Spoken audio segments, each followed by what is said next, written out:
UK news వార్తలకు స్వాగతం. ముందుగా వార్తల్లోని ముఖ్యాంశాలు. ఏపీపీఎస్సీని ప్రక్షాళన చేస్తామన్న చంద్రబాబు, యువత జీవితాలతో ఆడుకుంటే కఠిన చర్యలు, ఏపీపీఎస్సీ అక్రమాలపై బాధ్యులను వదిలిపెట్టమని హెచ్చరిక, నియామకాల్లో ప్రతిభకే ప్రాధాన్యం.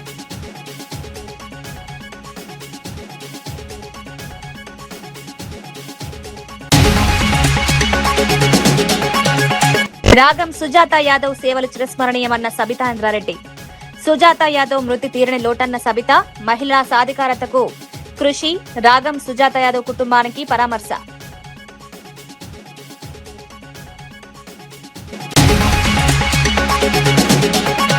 బొత్సను దూషించడం ప్రజాస్వామ్యానికే అవమానమన్న తమ్మినేని. వ్యక్తిగత విమర్శలు సరికావన్న తమ్మినేని సీతారాం, సమాధానం చెప్పలేకే వ్యక్తిగత దూషణలు, బొత్సను అవమానించడంపై చంద్రబాబు స్పందించారన్న తమ్మినేని.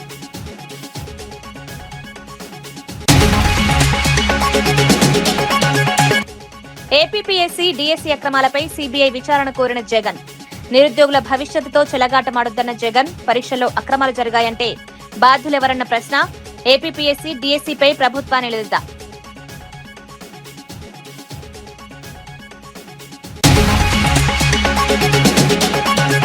ధరణి దుర్వినియోగంతోనే భూ సమస్యలొచ్చాయన్న పొంగులేటి. బీఆర్ఎస్ హయాంలోనే భూ సమస్యలు సృష్టించారన్న పొంగులేటి. భూ సమస్యలు లేకుండా రైతులకు భద్రత, రీసర్వేతో భూ రికార్డుల్లో పారదర్శకత. గత ప్రభుత్వ హయాంలో ఏపీపీఎస్సీ మూల్యాంకనంలో తీవ్ర అక్రమాలు జరిగాయని సీఎం చంద్రబాబు నాయుడు ఆరోపించారు. పరీక్షల మూల్యాంకనంలో నిబంధనలు ఉల్లంఘించారని, కోర్టులకు తప్పుడు అఫిడవిట్లు సమర్పించి వ్యవస్థలను భ్రష్టు పట్టించారని విమర్శించారు. యువత జీవితాలతో ఆడుకున్న వారిపై కఠిన చర్యలు తీసుకుంటామని స్పష్టం చేశారు. ఈ వ్యవహారంపై ఇప్పటికే హైకోర్టు ఆదేశాల మేరకు సిట్ విచారణ నివేదిక ఇచ్చిందని తెలిపారు. బాధ్యులైన అధికారులు, ఇతర వ్యక్తులపై చట్టపరమైన చర్యలు తీసుకుంటామన్నారు. భవిష్యత్ తరాలు భయపడే విధంగా తప్పు చేసిన వారిపై కఠిన చర్యలుంటాయని హెచ్చరించారు. ఏపీపీఎస్సీ వ్యవస్థను పూర్తిగా ప్రక్షాళన చేస్తామని ప్రకటించారు. నియామక పరీక్షల్లో ప్రతిభకు మాత్రమే ప్రాధాన్యత ఉండేలా చర్యలు తీసుకుంటామన్నారు. యువతకు న్యాయం చేయడం ప్రభుత్వ బాధ్యత అన్నారు. రాజకీయాల్లో, ఎన్నికల్లో విచ్చలవిడిగా డబ్బులు ఖర్చు చేసే సంస్కృతి పోవాలని చంద్రబాబు పిలుపునిచ్చారు. ప్రజాస్వామ్యం బలపడాలంటే ఎన్నికల ఖర్చులు తగ్గాల్సిన అవసరం ఉందన్నారు. ఏఐ, ఐటీ రంగాల్లో తెలుగు యువత జాతీయ స్థాయిలో ప్రతిభ చూపుతోందని కొనియాడారు. ఇంకొక పక్కన దిశ, ఇక్కడ లెజిస్లేటర్స్ అంతా కూడా పబ్లిక్ పాలసీలు మనం ఆమోదిస్తే దాన్ని ఆమోదించిన తర్వాత ఎగ్జిక్యూట్ చేయాల్సిన బాధ్యత ఆఫీసర్స్ పైన ఉంటుంది. కేంద్రంలో ఉండే ఆల్ ఇండియా ఆఫీసర్స్ కానీ, రాష్ట్రంలో ఉండే స్టేట్ సర్వీసెస్ కానీ దీనికి ప్రత్యేకమైన స్థానం ఉంటుంది. ఎక్కడైనా ఏదైనా తప్పు జరిగితే జ్యుడిషియరీ ఎప్పటికప్పుడు కరెక్ట్ చేసి రాజ్యాంగాన్ని పరిరక్షించుకోవాల్సిన అవసరం ఉంది. మీడియా ఎప్పటికప్పుడు ఈ విషయాల్ని ప్రజలకు వాస్తవాలు తెలియజేసే విధంగా ముందుకు పోయే పరిస్థితి వస్తుంది. అయితే దిశ, రాజకీయ నాయకులకి ఒక విశ్వసనీయత కూడా ఉండాలి, సమాజం పట్ల బాధ్యత ఉండాలి, కనీసం ఈ దేశం పట్ల కనీస బాధ్యత, ఈ దేశాన్ని ముందుకు తీసుకుపోవాలి, ఇది మనం చేస్తే తప్పని ఆలోచన ఉండాలి. ఇక్కడ మీరు మాట్లాడిన తర్వాత విషయాలు విన్నప్పుడు ఇది ఒక కేస్ స్టడీ, చరిత్రలోనే ఒక కేస్ స్టడీ. 48 సంవత్సరాల నా అనుభవంతో చెప్తున్నా. చాలా విషయాలు నేను పోరాడాను. 15 రోజులు పోరాడాం, నెలల తరబడి పోరాడాం, ఇక్కడ పోరాడాం, క్షేత్రస్థాయిలో పోరాడాం. ఈ ఇష్యూతో కంపేర్ చేస్తే అది ఎక్కడ కంపారిజన్ కూడా లేదు. నేను కూడా కలలో ఊహించనటువంటి పరిణామం. ఒక వ్యవస్థ ఇంత భ్రష్టు పట్టిపోవడమే కాకుండా ఆ వ్యవస్థలో ఉండే వ్యక్తులు బరిదెగిస్తే కింది వాళ్ళు కూడా ఏం చేస్తారనేది ఇది ఒక కేస్ స్టడీ. మళ్ళీ దొరకతామనే భయం కూడా ఉంటుంది అధ్యక్ష. ఆ భయం కూడా లేదు. గతంలో జరిగిన సంఘటనలు ఉన్నాయి. గతంలో కూడా జరిగిన సంఘటనల ఫలితం చాలా మంది జైలుకు పోయారు, ఆఫీసర్లు జైలుకు పోయారు, ఇండస్ట్రియలిస్టులు జైలుకు పోయారు, పాలిటీషియన్స్ జైలుకు పోయారు. నా గత చరిత్రలో చూస్తే ఎక్కడ తప్పు చేస్తే ఆ వ్యక్తులు పోయి కర్నే తాండా లిఫ్ట్ పంపులను 2 రోజుల్లో ప్రారంభించకపోతే రైతులతో కలిసి లిఫ్ట్ వద్ద ముట్టడి చేపడతామని మాజీ మంత్రి సింగిరెడ్డి నిరంజన్ రెడ్డి కాంగ్రెస్ ప్రభుత్వాన్ని హెచ్చరించారు. ఎగువ ప్రాంతంలోని 9 గిరిజన తండాలు 6 గ్రామాలకు సాగునీరు అందించాలనే లక్ష్యంతో గత బీఆర్ఎస్ ప్రభుత్వం 76 కోట్ల 16 లక్షల రూపాయలతో ఈ లిఫ్ట్ ప్రాజెక్టును నిర్మించిందన్నారు. ప్రాజెక్టుకు కేవలం సబ్స్టేషన్ నిర్మాణమే పెండింగ్ లో ఉండేదని, దానికోసం 2 కోట్ల రూపాయలు కూడా మంజూరు చేసి ఉంచామన్నారు. అయితే కాంగ్రెస్ ప్రభుత్వం నిర్లక్ష్యం కారణంగా సబ్స్టేషన్ నిర్మాణానికి 2 ఏళ్లు పట్టిందని ఆరోపించారు. రైతుల ఒత్తిడితో వెట్రన్ నిర్వహించిన అనంతరం పంపులను నిలిపివేశారని విమర్శించారు. ప్రస్తుతం కృష్ణా వరదల కారణంగా సమృద్ధిగా సాగునీరు అందుబాటులో ఉందని, వెంటనే పంపులు ప్రారంభించి రైతులకు నీరు అందించాలని డిమాండ్ చేశారు. ప్రభుత్వం స్పందించకపోతే వేలాది మంది రైతులతో కలిసి కర్నే తాండా లిఫ్ట్ ను ముట్టడిస్తామని నిరంజన్ రెడ్డి హెచ్చరించారు. ఆ గణపురం బ్రాంచ్ కెనాల్ కే ఇప్పుడు మనం చూస్తున్నటువంటి ఈ అప్రోచ్ కెనాల్ ను పెట్టి ఆ అప్రోచ్ కెనాల్ నుంచి నీళ్లు ఇక్కడ దాకా తీసుకొని వచ్చి ఇక్కడ సర్జిపూలు కట్టి ఇక్కడి నుంచి మళ్ళీ 60 మీటర్ల ఎత్తుకు నీళ్లను లిఫ్ట్ చేస్తాం. రోజుకు 50 క్యూసెక్ల నీళ్లను లిఫ్ట్ చేసేటువంటి విధంగా దీనికి సపరేట్ ట్రాన్స్ఫార్మర్ తో పాటు పంపింగ్ సిస్టమ్ అంతా కూడా డిజైన్ చేసి ప్రభుత్వం ఆనాడు 2020లో కేసీఆర్ గారు మంజూరు ఇచ్చినారు, పరిపాలనా అనుమతి ఇచ్చినారు. దీనికి సంబంధించినటువంటి పనులను టెండర్ పిలిచి టెండర్ ఫైనలైజ్ అయ్యి అగ్రిమెంట్ అయ్యి పనులు ప్రారంభించడానికి 2022 మార్చి అయింది. 2022 మార్చిలో కేసీఆర్ గారు వనపర్తి జిల్లాకు వచ్చినటువంటి సందర్భంగా కలెక్టరేట్ ను ఇనాగరేట్ చేసినటువంటి సందర్భంగా ఈ కర్నేతాండా లిఫ్ట్ కు సంబంధించినటువంటి పనులకు కూడా భూమి పూజ వారి చేతుల మీదుగానే జరిగింది, కేసీఆర్ చేతుల మీదుగానే జరిగింది. శిలాఫలకం వారే ఆవిష్కరించినారు. ఆ తర్వాత మేమున్నప్పుడు వేగరంగా పనులను చాలా వేగరం పెట్టి వెంబడిబడి పనులను పూర్తి చేయించినాం. మన ప్రభుత్వం ఉన్నప్పుడే 2023లో ఎన్నికలు వచ్చే వరకే ఈ ప్రధాన పనులు దాదాపు అయిపోయినాయి. మిగిలినటువంటిది ఒక సబ్ స్టేషన్, అది కూడా మంజూరు ఉండే.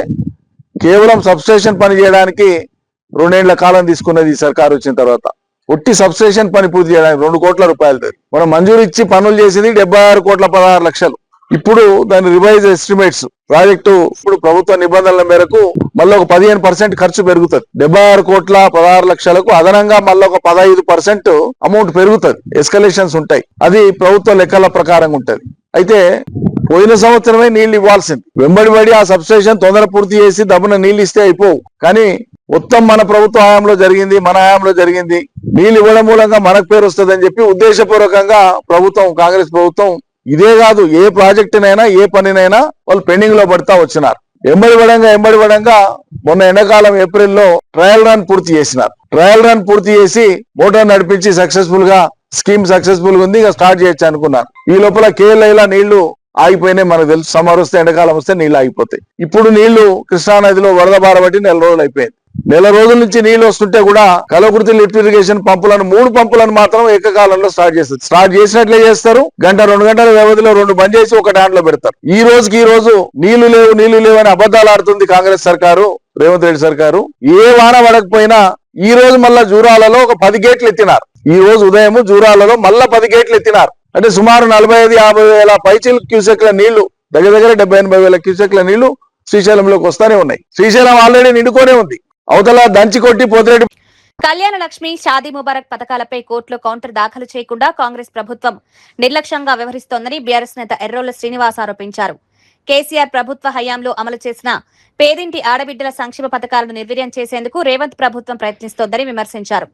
కేసీఆర్ ఆనవాలు లేకుండా చేయాలనే రాజకీయ ఉద్దేశంతో పేదల ప్రయోజనాలకు సంబంధించిన పథకాలను నిలిపివేయాలని చూస్తున్నారని ఆరోపించారు. కళ్యాణ లక్ష్మి, షాదీ ముబారక్ ద్వారా పేద కుటుంబాలకు ఆర్థిక సహాయం అందేదని గుర్తు చేశారు. పెళ్లి సమయంలో ఆర్థిక ఇబ్బందులు ఎదుర్కొనే కుటుంబాలకు ఈ పథకాలు ఎంతో ఉపయోగకరంగా ఉన్నాయన్నారు. కోర్టు పరిధిలో ఉన్న అంశంపై ప్రభుత్వం వెంటనే తన వైఖరిని స్పష్టం చేయాలని డిమాండ్ చేశారు. పథకాల అమలులో ఆలస్యం చేయకుండా లబ్ధిదారులకు రావాల్సిన ఆర్థిక సహాయాన్ని విడుదల చేయాలని కోరారు.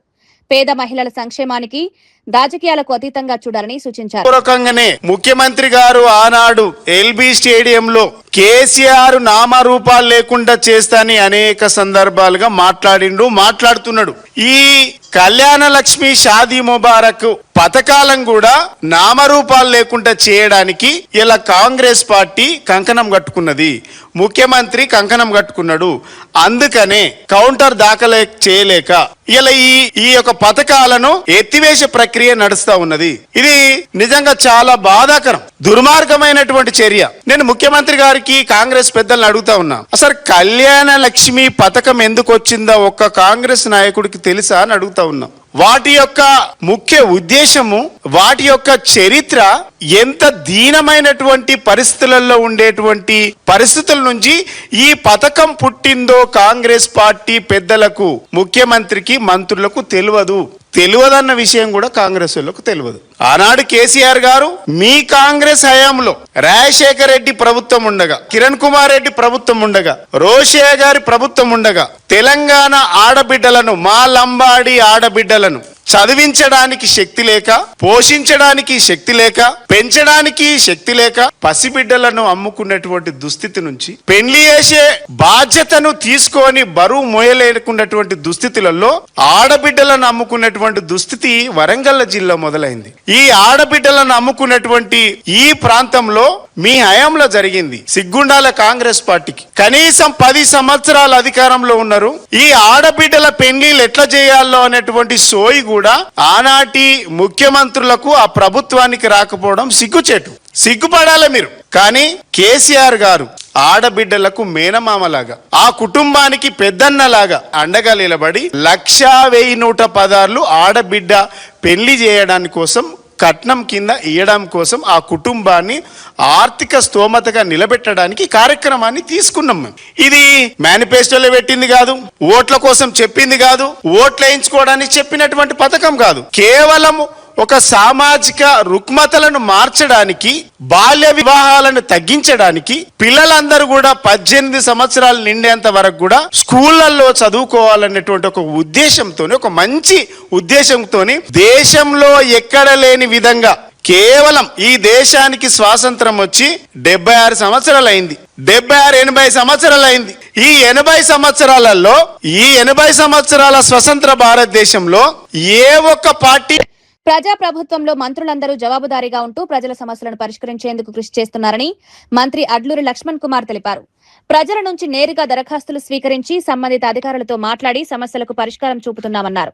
ప్రజలకు ప్రభుత్వ కార్యాలయాల చుట్టూ తిరిగే పరిస్థితి లేకుండా చేయడమే లక్ష్యంగా పనిచేస్తున్నామని పేర్కొన్నారు. ప్రజావాణి కార్యక్రమాల ద్వారా అందుతున్న ఫిర్యాదులను అధికారులు పరిశీలించి సాధ్యమైనంత త్వరగా పరిష్కరించాలని సూచించారు. ప్రభుత్వ పథకాలు అర్హులైన ప్రతి ఒక్కరికి అందేలా చర్యలు తీసుకోవాల్సిన బాధ్యత అధికారులపై ఉందన్నారు. ముఖ్యంగా ఎస్సీలు, గిరిజనులు, దివ్యాంగులు, వయోవృద్ధులు, ట్రాన్స్జెండర్ వ్యక్తుల సమస్యల పరిష్కారానికి ప్రత్యేక శ్రద్ధ చూపుతున్నామన్నారు. ప్రజల నుంచి వచ్చిన ప్రతి దరఖాస్తును నిర్లక్ష్యం చేయకుండా పరిశీలించాలని అధికారులను ఆదేశించారు. సమస్య పరిష్కారం కాకపోతే సంబంధిత కారణాలను ప్రజలకు వివరించాలని సూచించారు. ప్రజలతో నేరుగా మాట్లాడడం ద్వారా ప్రభుత్వంపై నమ్మకం మరింత పెరుగుతుందని మంత్రి అన్నారు. పరిష్కారానికి ఈ రోజు సుమారు వందలాది అప్లికేషన్స్ నేరుగా ఇవ్వడం జరిగింది. చాలా మంది గ్రామీణ ప్రాంతం కానీ, హైదరాబాద్ చుట్టుపక్కలకి కానీ, టౌన్లకి వచ్చేవారు. మన గత 2014 నుంచి 23 ఉన్నటువంటి ప్రభుత్వంలో పట్ల ఒక రేషన్ కార్డు ఇవ్వాలంటే ఇవ్వలేని పరిస్థితి ఉండే. అదేవిధంగా పేదవాళ్ళకి సంబంధించిన ఒక సంక్షేమానికి సంబంధించిన కార్యక్రమం ఇవ్వాలంటే ఇవ్వలేని పరిస్థితి ఉండే. ఈ రోజు ప్రజాపాలన లోపల మనం కోరుకున్న ప్రభుత్వం లోపల ఒక మంత్రిగా ఒక రేషన్ కార్డు ఇవ్వాలంటే ఆ రేషన్ కార్డు ఇప్పించే అవకాశం ఈరోజు మంత్రిగా ప్రభుత్వంలో మేము పేదవాళ్ళ పక్షాన నిలబడి ఈరోజు రేషన్ కార్డు ఇప్పిస్తున్నాం. అదేవిధంగా డబుల్ బెడ్రూమ్కి సంబంధించిన వారు ఎవరైతే పేదవాళ్ళు ఆ జిల్లా కలెక్టర్ల ద్వారా ఆ ప్రాంతంలో ఎవరైతే పేదవాళ్ళు ఉంటారో అందరికీ 2 BHK ఇచ్చే విధంగా తక్షణమే 2 BHK ఇల్లు కేటాయించడం కానీ, ప్రజలకు నేరుగా మేము మాట్లాడడం జరుగుతుంది. వారికి సంబంధించిన సమస్యలు మొత్తం కూడా వినడం జరుగుతుంది. మరి ఆ విధంగా మేము మంత్రులు ఇవాళ అందుబాటులో ఉండి ఉదయం 11-15 నిమిషాలకు మొదలైనటువంటి గ్రీవెన్స్ ఇప్పటి వరకు ప్రతి ఒక్క అన్న, ప్రతి ఒక్క చెల్లె, ప్రతి ఒక్క అక్క, ప్రతి ఒక్క తల్లి వచ్చిన ప్రతి కాగితాన్ని తీసుకున్నాం. ఆ కాగితాన్ని చెప్పిన అంశాన్ని మొత్తం వినడం జరిగింది. ప్రజలు ఎంతో నమ్మకంతో మన కాగితం పట్టుకొని ఇస్తున్నారు. ఎంతో దూరంకి వెళ్ళి ఇక్కడ వస్తున్నారు. గంటల కొద్దీ అక్కడ ఉన్నటువంటి హాల్లో నిలబడి మన కాగితం ఇచ్చినప్పుడు ఆ కాగితానికి పరిష్కార మార్గంగా సంబంధించిన మంత్రిగా మేము రాసినప్పటికీ ఆ కాగితానికి సంబంధించినటువంటి అధికారులకు చేరవేసి ఆ ఒక అప్లికెంట్కు ఫోన్ చేసి, అమ్మా మీ పని అయిపోయింది, కాకపోతే పని పలానా దగ్గర ఆగిపోయిందనే విషయాన్ని కూడా మీరు కూడా ప్రత్యేకంగా దృష్టి పెట్టాలని చెప్పి మా మిత్రులకు మనవి చేసుకుంటూ, మా మీడియా మిత్రులు మెడికో ప్రియాంక ఘటనపై ఎఫ్ఐఆర్ నమోదు చేయడంలో 2 రోజుల ఆలస్యం ఎందుకు జరిగిందని ప్రజలు ప్రశ్నిస్తున్నారు. ఘటనకు సంబంధించిన విషయాలు వెలుగులోకి వచ్చిన నేపథ్యంలో బాధిత కుటుంబానికి ప్రభుత్వం, పోలీస్ శాఖ సమాధానం చెప్పాలని డిమాండ్లు వినిపిస్తున్నాయి. ప్రియాంక తండ్రి ఆవేదనను హోంశాఖ మంత్రి, పోలీసు ఉన్నతాధికారులు పట్టించుకున్నారా అనే ప్రశ్నలు వ్యక్తమవుతున్నాయి. ఘటనకు సంబంధించిన దృశ్యాలు సామాజిక మాధ్యమాల్లో వైరల్ కావడంతో ప్రజల్లో తీవ్ర ఆందోళన నెలకొంది. ఇంత జరిగినా కేసు నమోదు చేయడంలో ఆలస్యం ఎందుకు జరిగిందనే అంశంపై స్పష్టతనివ్వాలని కోరుతున్నారు. బాధిత కుటుంబానికి న్యాయం చేయాల్సిన బాధ్యత ప్రభుత్వంపై ఉందని పలువురు పేర్కొంటున్నారు. ఘటనకు సంబంధించిన ప్రతి అంశంపై సమగ్ర దర్యాప్తు జరిపించాలని డిమాండ్ చేస్తున్నారు. బాధితురాలికి న్యాయం జరిగేలా పోలీసులు వేగంగా చర్యలు తీసుకోవాలని కోరుతున్నారు. కేసు నమోదు, దర్యాప్తు, బాధ్యుల గుర్తింపు విషయంలో ఎలాంటి జాప్యం ఉండకూడదంటున్నారు. మహిళలు, యువత భద్రత విషయంలో ప్రభుత్వం మరింత అప్రమత్తంగా వ్యవహరించాలని ప్రజలు కోరుతున్నారు. ఏం కేసులు కడుతున్నట్టు? అసలు మేము మాది లోకల్ కాదు ఇక్కడ. మరి ఇక్కడ ఎవరు కాపాడుతున్నారో వాళ్ళని 3 రోజుల వరకు ఈ కేసు గురించి ఏం సమాచారం ఇవ్వరా? ఎవరికి సమాజానికి కూడా తెలియనియరా? ఏం చేయాలనుకున్నారు? ఈ కేసుని అల్లే కప్పిపెట్టాలనుకున్నారా? మరి ఎవరి ప్రోద్బలం లేకపోతే మరి ఇలా ఎందుకు జరుగుతుంది? దీని మీద మాకు చాలా అనుమానాలు ఉన్నాయి. ఆ రోజు మేము వచ్చి హైదరాబాద్ నుంచి ఒక 3 రోజుల తర్వాత ఇంకా మీ అమ్మాయి బతకదు అని చెప్పిన తర్వాత మేము 5వ తారీఖు 6వ తారీఖు 7వ తారీఖు వచ్చాం. వస్తే వాళ్ళు చెప్పిన వివరాలను బట్టి చూస్తే చాలా వరకు సీసీ ఫుటేజెస్ కట్ ఇచ్చారు. అక్కడక్కడ మేము ఎక్కడి నుంచి ఎక్కడి దాకా వెళ్ళారు వాళ్ళకి పూర్తి వివరాలు ఇవ్వమంటే అందుకు తాడేపల్లిలోని వైఎస్ఆర్సీపీ కేంద్ర కార్యాలయంలో మాజీ ముఖ్యమంత్రి వైఎస్ జగన్మోహన్ రెడ్డి విలేకరుల సమావేశం నిర్వహించారు. ఆంధ్రప్రదేశ్లో ఇటీవల నిర్వహించిన ఏపీపీఎస్సీ, డీఎస్సీ పరీక్షల్లో అక్రమాలు జరిగాయని ఆరోపించారు. పరీక్షల నిర్వహణలో చోటు చేసుకున్న అంశాలపై సమగ్ర దర్యాప్తు అవసరమన్నారు. ఈ వ్యవహారంపై సీబీఐతో విచారణ జరిపించాలని జగన్ డిమాండ్ చేశారు. పరీక్షలకు హాజరైన నిరుద్యోగ యువతకు అన్యాయం జరగకుండా నిజాలను బయటపెట్టాల్సిన అవసరం ఉందన్నారు. నియామక పరీక్షలు పారదర్శకంగా నిర్వహించాల్సిన బాధ్యత ప్రభుత్వంపై ఉందన్నారు. ఏపీపీఎస్సీ, డీఎస్సీ ప్రక్రియలపై అనుమానాలుంటే వాటిని నివృత్తి చేయాలని కోరారు. పరీక్షల నిర్వహణలో తప్పులు జరిగితే బాధ్యులపై చట్టపరమైన చర్యలు తీసుకోవాలని డిమాండ్ చేశారు. నిరుద్యోగ యువత భవిష్యత్తుతో ప్రభుత్వం చెలగాటమాడకూడదన్నారు. నియామక ప్రక్రియపై పూర్తి వివరాలను ప్రజల ముందుంచాలని కోరారు. Wherein, without even having to write DSC exam, on the ground of sports quota, people are given jobs without even having to qualify, without even having to write an exam. This is the biggest scam of this century. Never in the history of this country, or probably never in the history of this state, a candidate has been given a teacher post without even having to write an exam, DSC exam. This is first time in the history. And worse off, he not only recruits 372 people on this ground, the people who are giving the certificates, issuing the certificates, like Softball Association chairman, is none other than Telugudesam Party MLA. He is the one who ratifies and gives certificates. Another person is Judo Association chairman, who happens to be Nara Lokesh's education minister's very close relative, who is also Visakhapatnam MP, who is Judo Association chairman. These people ratify the certificates and issue the certificates. And what are these certificates? These certificates are participation certificates. Forget about any medals. None of them need to get any medals. All what they need to do is participate. తెలంగాణలో భూ సమస్యలకు గత BRS ప్రభుత్వ హయాంలో ధరణి portal దుర్వినియోగమే కారణమని revenue మంత్రి పొంగులేటి శ్రీనివాసరెడ్డి ఆరోపించారు. ఖమ్మం జిల్లా నారాయణపురంలో కొనసాగుతున్న భూముల రీసర్వేను మంత్రి పరిశీలించారు. ఈ సందర్భంగా భూ రికార్డుల నిర్వహణలో గత ప్రభుత్వ హయాంలో ప్రజలకు ఇబ్బందులు ఎదురయ్యాయని విమర్శించారు. భూ సమస్యలపై నిర్మాణాత్మకంగా సూచనలు చేయాల్సిన ప్రతిపక్షాలు తప్పుడు ప్రచారానికి పాల్పడుతున్నాయని ఆరోపించారు. మాజీ మంత్రి హరీష్ రావుపై కూడా పొంగులేటి విమర్శలు చేశారు. అధికారంలోకి రాకముందు సాధారణ జీవితం గడిపిన నాయకులు 10 ఏళ్ల పాలనలో భారీగా ఆస్తులు ఎలా కూడబెట్టారో చెప్పాలని ప్రశ్నించారు. రాష్ట్రంలో భూ సమస్యలు లేకుండా రైతులకు భద్రత కల్పించడమే ప్రభుత్వ లక్ష్యమని తెలిపారు. భూ రీసర్వే ద్వారా రికార్డులను సరిచేసే ప్రక్రియ కొనసాగుతోందన్నారు. భూ యాజమాన్య హక్కులు, రికార్డుల్లో పారదర్శకత తీసుకురావడానికి చర్యలు చేపడుతున్నామని వెల్లడించారు. సెంటు భూమి లేకుండా 10 ఎకరాలు 20 ఎకరాలు వాడు బేఫిగర్గా పాస్బుక్ తీసుకొని వివిధ బ్యాంకుల్లోనూ వివిధ ప్రదేశాల్లోనూ దాన్ని తాకట్టు పెట్టి లోను తీసుకుంటున్నమాట నిజం.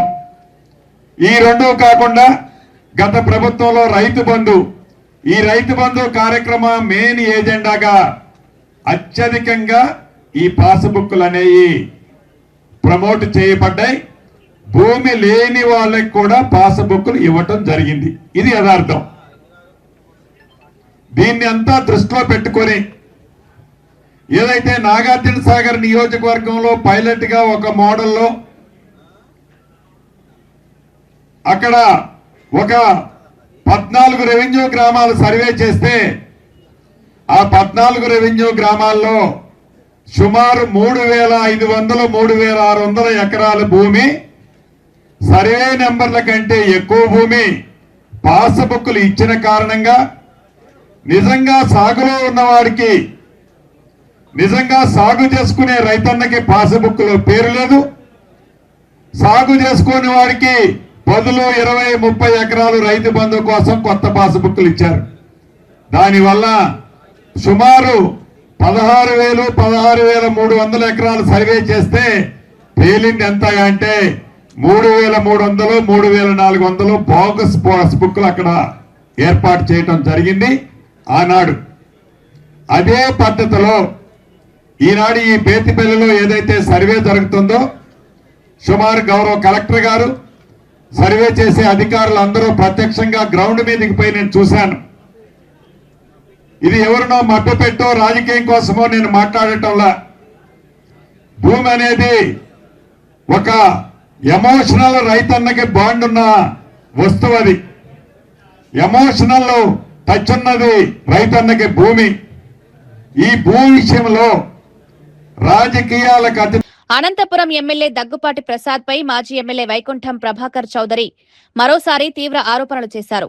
మున్సిపల్ కార్పొరేషన్లో టెండర్లలో పాల్గొనే కాంట్రాక్టర్లను బెదిరిస్తున్నారని ఆరోపించారు. కొందరు కాంట్రాక్టర్లు టెండర్లలో పాల్గొనకుండా అడ్డుకుంటున్నారని విమర్శించారు. అధికార పోలీస్ ప్రభావాన్ని ఉపయోగించి భూ వ్యవహారాల్లో జోక్యం చేసుకుంటున్నారని ఆరోపించారు. నగరంలో భూములు కోల్పోయినట్లు చెప్తున్న బాధితులు తీవ్ర ఇబ్బందులు ఎదుర్కొంటున్నారన్నారు. భూ ఆక్రమణలు, అవినీతికి సంబంధించిన ఆరోపణలపై ప్రభుత్వం సమగ్ర విచారణ చేపట్టాలని డిమాండ్ చేశారు. మున్సిపల్ పనుల్లో పారదర్శకత పాటించాలని కోరారు. టెండర్ ప్రక్రియలో ప్రతి కాంట్రాక్టర్ కు సమాన అవకాశాలు కల్పించాల్సిన బాధ్యత అధికారులపై ఉందన్నారు. రాజకీయ ప్రభావంతో టెండర్లను నియంత్రించడం ప్రజా ప్రయోజనాలకు విరుద్ధమని పేర్కొన్నారు. భూముల వ్యవహారాల్లో చట్టాన్ని ఉల్లంఘిస్తే బాధ్యులపై చర్యలు తీసుకోవాలని డిమాండ్ చేశారు. తన ఆరోపణలపై అవసరమైన ఆధారాలున్నాయని మాజీ ఎమ్మెల్యే తెలిపారు. ప్రజల ఆస్తులు, ప్రభుత్వ వనరులను రక్షించాల్సిన బాధ్యత అధికారులపై ఉందన్నారు. వస్తే మరో రకంగా చేస్తాం. ఏమిటిది అనంతపురమా లేకపోతే ఏమనుకున్నావు? ఈ పేజీల పుస్తకం నేను పార్టీ అధ్యక్షుడు పల్లా శ్రీనివాస్ గారు కూడా ఇచ్చాను. అదేవిధంగా టౌన్లో జరిగినవన్నీ కూడా ఇచ్చాను. ఇవన్నీ కూడా మీ ప్రెస్ కూడా చాలా మంది పంపించాను. దీని మీద ఇంతవరకు డబుల్ రిజిస్ట్రేషన్ క్యాన్సిల్ కావడం లేదు. నేను కలెక్టర్ గారి దగ్గర పోయా, ఎస్పీ గారు చెప్పారు ఎక్కడి నుంచి ప్రెజర్ వస్తుందో తెలియటం, రిజిస్టర్ అవసరపోతే వాళ్ళు పట్టించుకోవడం లేదు. ఈరోజు ఎప్పుడో కష్టపడి పనిచేసినటువంటి ఆస్తులన్నీ కూడా మీరు మళ్ళా ఎక్కడో డైక్లాట్లో తీసుకొని వచ్చి 100 కోట్ల రూపాయల ఆస్తులు తీసుకుంటే ఈ ప్రజలు బతకాలా లేదా? దేనికి ఈ సంకేతం? గుంటూరు ప్రభుత్వ జనరల్ ఆసుపత్రిలో జూనియర్ డాక్టర్లు తమ డిమాండ్ల సాధన కోసం సమ్మె కొనసాగిస్తున్నారు. పీజీ సూపర్ స్పెషాలిటీ విద్యార్థులు హౌస్ సర్జన్ల స్టైఫండ్ ను 15% వరకు పెంచాలని డిమాండ్ చేస్తున్నారు. నిరసనలో భాగంగా 100 మందికి పైగా జూనియర్ డాక్టర్లు జీజీహెచ్ ప్రాంగణంలో రక్తదానం చేశారు. ప్రభుత్వం తమ డిమాండ్లపై సానుకూలంగా స్పందించాలని కోరారు. ప్రభుత్వ వైద్యుల పదవీ విరమణ వయస్సును 62 నుంచి 65 ఏళ్లకు పెంచే ప్రతిపాదనపైన వారు అభ్యంతరం వ్యక్తం చేస్తున్నారు. అధ్యాపకుల నియామకాలు నేషనల్ మెడికల్ కమిషన్ నిబంధనల ప్రకారమే జరగాలని డిమాండ్ చేశారు. వైద్య విద్యకు సంబంధం లేని వ్యక్తులను అసిస్టెంట్ ప్రొఫెసర్లుగా నియమించడాన్ని కూడా వ్యతిరేకించారు. వైద్య విద్యార్థులు, జూనియర్ డాక్టర్ల సమస్యలను ప్రభుత్వం వెంటనే పరిష్కరించాలని కోరారు. 3 ప్రధాన డిమాండ్లపై ప్రభుత్వం చర్చలకు పిలవాలని విజ్ఞప్తి చేశారు. రోగుల సేవలకు ఇబ్బంది కలగకుండా తమ ఆందోళన కొనసాగిస్తున్నామని తెలిపారు. తమ న్యాయమైన డిమాండ్లను ప్రభుత్వం పరిగణలోకి తీసుకురావాలని కోరారు. వైద్య రంగంలో నాణ్యతను కాపాడేందుకు నియామకాల్లో నిబంధనలు పాటించాల్సిన అవసరం ఉందన్నారు. అసలు వాళ్ళ గురించి ఎందుకు మాట్లాడలేదు? ప్రతి ఎన్ఎంసీ రూలు ప్రతి స్టేట్ ఫాలో అవుతున్నప్పుడు ఎందుకు ఆంధ్రప్రదేశ్ 30% ఇస్తున్నారు? 15% కన్నా తక్కువే పెట్టమన్న ఎన్ఎంసీ నామ్ని ఎందుకు ఆంధ్రప్రదేశ్ గవర్నమెంట్ దీన్ని అతీతించి 30% చేస్తున్నారు? దాని గురించి అసలు కనీసం మాట్లాడలేదు. అలాగే రిటైర్మెంట్ ఏజ్ గురించి కూడా కనీసం ప్రస్తావన లేదు. వందే మాతరం గీతాన్ని గతంలో కాంగ్రెస్ పార్టీ పూర్తి స్థాయిలో స్వీకరించకపోవడం దేశ విభజనకు దారితీసిన పరిణామాల్లో ఒకటని విమర్శలు వినిపిస్తున్నాయి. 1937లో వందే మాతరం గీతాన్ని విభజించడం ద్వారా దేశ విభజనకు బీజం పడిందని ఆరోపించారు. అనంతరం ద్విజాతి సిద్ధాంతానికి బలం చేకూరి పాకిస్తాన్ ఏర్పాటుకు దారితీసిందని పేర్కొన్నారు. వందే మాతరం రూపుదిద్దుకుని 150 సంవత్సరాలు పూర్తవుతున్న సందర్భంగా కేంద్ర ప్రభుత్వం ఈ చారిత్రక అంశాన్ని సరిదిద్దే ప్రయత్నం చేస్తోందని తెలిపారు. ప్రభుత్వ కార్యక్రమాల్లో వందే మాతరం గీతాన్ని పూర్తి స్థాయిలో పాడాలని నిర్ణయించిందని పేర్కొన్నారు. ఈ గీతాన్ని అరకొరగా పాడాలని గతంలో తీసుకున్న నిర్ణయం దేశ స్వాతంత్ర్య పోరాటంలో ప్రాణత్యాగం చేసిన అమరవీరులను అవమానించడమేనని విమర్శించారు. బంకిం చంద్ర చటర్జీ రచించిన వందే మాతరం స్వాతంత్ర ఉద్యమంలో కీలక స్ఫూర్తిగా నిలిచిందని గుర్తు చేశారు. దేశ స్వాతంత్ర్యం కోసం పోరాడిన లక్షలాది మంది ఈ గీతాన్ని నినదించారని తెలిపారు. గతంలో జరిగిన నిర్ణయాలపై చారిత్రక దృష్టితో చర్చ జరగాలని కోరారు. దేశ చరిత్రను వాస్తవాల ఆధారంగా ప్రజలకు వివరించాల్సిన అవసరం ఉందన్నారు. और वहीं से दो राष्ट्र के सिद्धांत को ताकत मिली थी और अंततोगत्वा देश का विभाजन हुआ और पाकिस्तान का जन्म हुआ था. आज जब वो ऐतिहासिक गलती को वंदे मातरम के गीत के प्रागट्य के 150वें साल में नरेंद्र मोदी सरकार ने सुधार कर बंकिम बाबू की ये अमर कृति को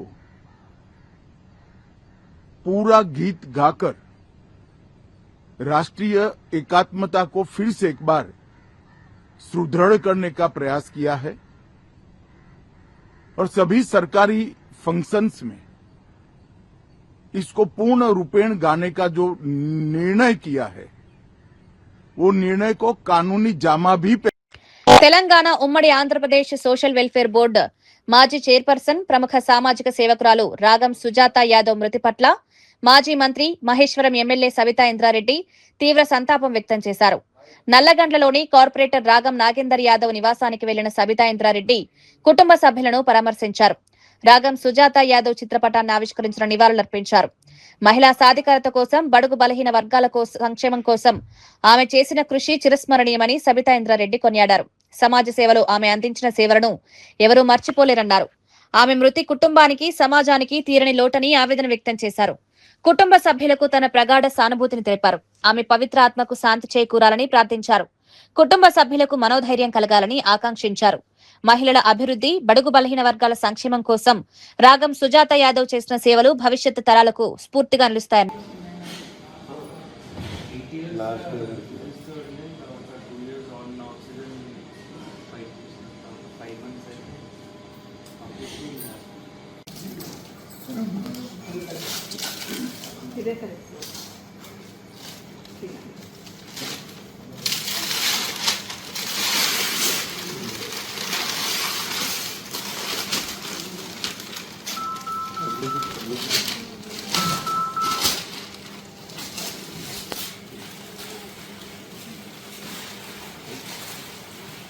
Sorry to answer.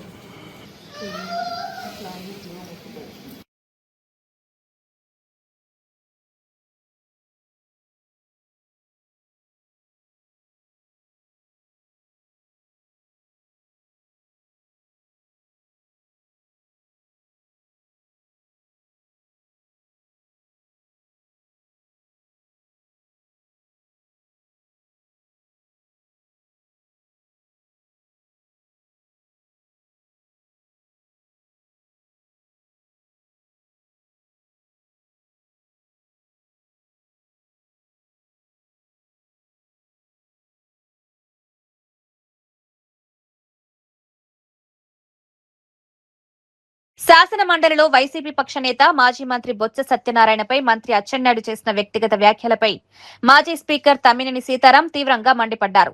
4.5 దశాబ్దాల రాజకీయ అనుభవం ఉన్న సీనియర్ నాయకుడిని శాసన మండలి వంటి గౌరవప్రదమైన వేదికపై అసభ్య పదజాలంతో సంబోధించడం అహంకారమని, నిదర్శనమని విమర్శించారు. ప్రభుత్వ పాలనా వైఫల్యాలను ప్రతిపక్ష నేతగా బొత్స ప్రశ్నిస్తే వాటికి సమాధానం చెప్పాల్సిన బాధ్యత మంత్రిపై ఉందన్నారు. సమాధానం చెప్పలేక వ్యక్తిగత దూషణలకు దిగడం ప్రజాస్వామ్య స్ఫూర్తికి, శాసనసభ సంప్రదాయాలకు విరుద్ధమన్నారు. బొత్సను దద్దమ్మగా సంబోధించడం ఏ రకమైన సంస్కారమని ప్రశ్నించారు. సభలో తోటి సభ్యులను గౌరవించాల్సిన బాధ్యత ప్రతి ప్రజాప్రతినిధిపై ఉందన్నారు. సీనియర్ బీసీ నాయకుడిని అవమానించే హక్కు ఎవరికీ లేదని స్పష్టం చేశారు. అధికారం ఎవరికీ శాశ్వతం కాదని, ప్రజలు అన్నింటినీ గమనిస్తున్నారని హెచ్చరించారు. అసలు ఎక్కడున్నాం మనం? ఏం చేస్తున్నాం మనం? మనం సభ్య సమాజంలో బతుకుతున్నామా లేదా అనిపిస్తుంది. ఒక గౌరవప్రదమైన మంత్రి పదవిలో ఉంటూ తోటి సభ్యులను గౌరవించాల్సింది పోయి దద్దమ్మ అనే అమర్యాదగా సంబోధించడం అచ్చెన్నాయుడు అహంకారానికి, సంస్కారానికి నిదర్శనం. పెద్దల సభలో మీరు మాట్లాడిన మాటలు ఇవేనా? మీరా ప్రజాప్రతినిధులు? అసలు ఈ సమాజానికి ఏం మెసేజ్ ఇస్తున్నాం మనం? అసలు శ్రీకాకుళం జిల్లాలో నీకన్నా పెద్ద దద్దమ్మ ఎవరున్నారు? 2 పర్యాయాలు మంత్రిగా పనిచేసిన నువ్వు శ్రీకాకుళం జిల్లాకి, ఉత్తరాంధ్రకి చేసింది ఏమిటి? నీకన్నా ఉత్తరాంధ్రలో పెద్ద దద్దమ్మ ఎవరు? ఎవ్వరూ లేరు.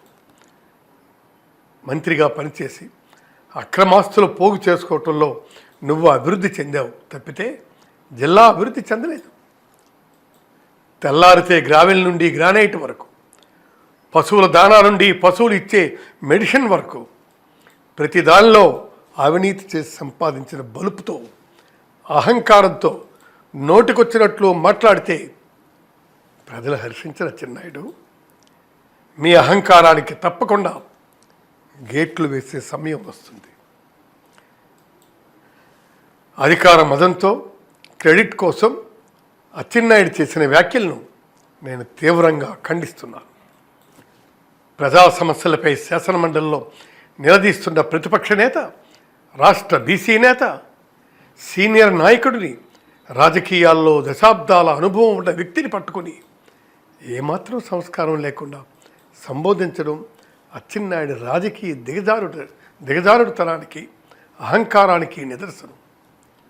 ఇలాంటి అధికార మదంతో నోటుకొచ్చిన బూతులు మాట్లాడతారా అని నేను అచ్చెన్నాయుడిని సూటిగా ప్రశ్నిస్తున్నాను. బలమైన సామాజిక వర్గమైన తూర్పు కాపు నేతగా, ఉమ్మడి ఆంధ్రప్రదేశ్లో సీనియర్ నాయకుడిగా పనిచేసిన బొత్స సత్యనారాయణ గారిని అవమానపరిచే విధంగా అచ్చెన్నాయుడు వ్యవహరించారు. ఇది ఏపీపీఎస్సీని ప్రక్షాళన చేస్తామన్న చంద్రబాబు యువత జీవితాలతో ఆడుకుంటే కఠిన చర్యలు, ఏపీపీఎస్సీ అక్రమాలపై బాధ్యులను వదిలిపెట్టమని హెచ్చరిక, నియామకాల్లో ప్రతిభకే ప్రాధాన్యం.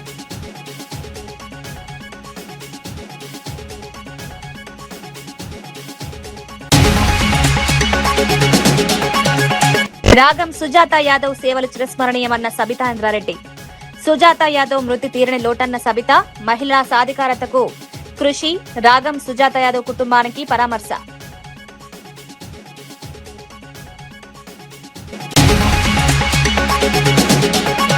బొత్సను దూషించడం ప్రజాస్వామ్యానికే అవమానమన్న తమ్మినేని.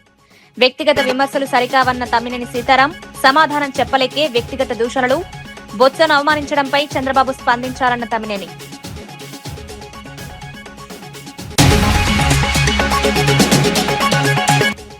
ఏపీపీఎస్సీ, డీఎస్సీ అక్రమాలపై సీబీఐ విచారణ కోరిన జగన్.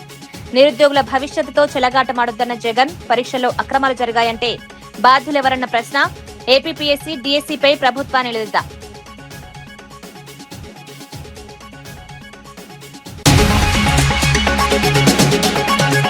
ధరణి దుర్వినియోగంతోనే భూ సమస్యలొచ్చాయన్న పొంగులేటి.